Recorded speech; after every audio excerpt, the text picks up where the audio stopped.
Hello, my name is Dr. Richard Simcock and I'm a consultant clinical oncologist at Brighton and Sussex University Hospitals Trust and a consultant medical advisor for Macmillan Cancer Support. It's my privilege this morning to be invited to chair the first session of NCRI Virtual, where we looked at data related to COVID and cancer patient management.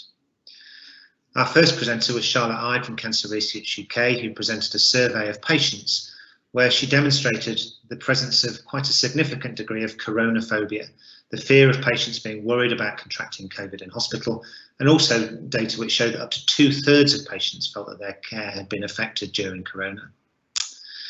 That was also shown by Mr. Rajiv Dave, a consultant breast oncologist and surgeon from Manchester, who presented the data that the Association of Breast Surgeons had done to very quickly mobilise a large number of breast surgeons to look at breast cancer pathways during COVID, and shown how the breast cancer community had worked very rapidly to adapt pathways to COVID. And perhaps most reassuring for those patients is that the presence of COVID infection through that cancer treatment was only 1%.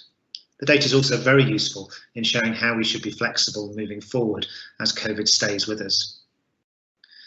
Professor Carlo Palmieri from the University of Liverpool looked at our sickest COVID patients, those ones who are admitted to hospital as part of a UK-wide project, but focusing in on the patients who had cancer or a history of cancer.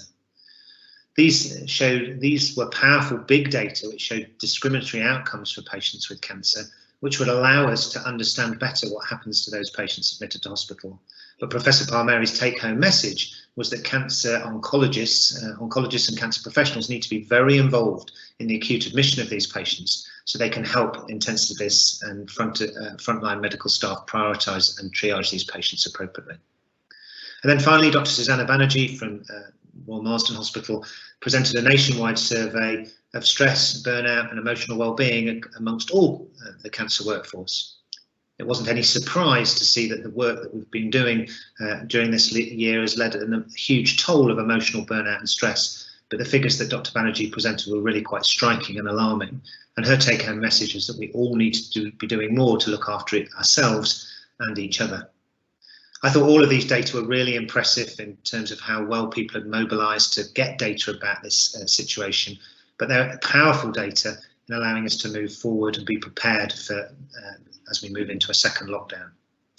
If you failed to see the presentation as it went live this morning, then it's available on demand for the next 30 days, and I'd encourage you to view it.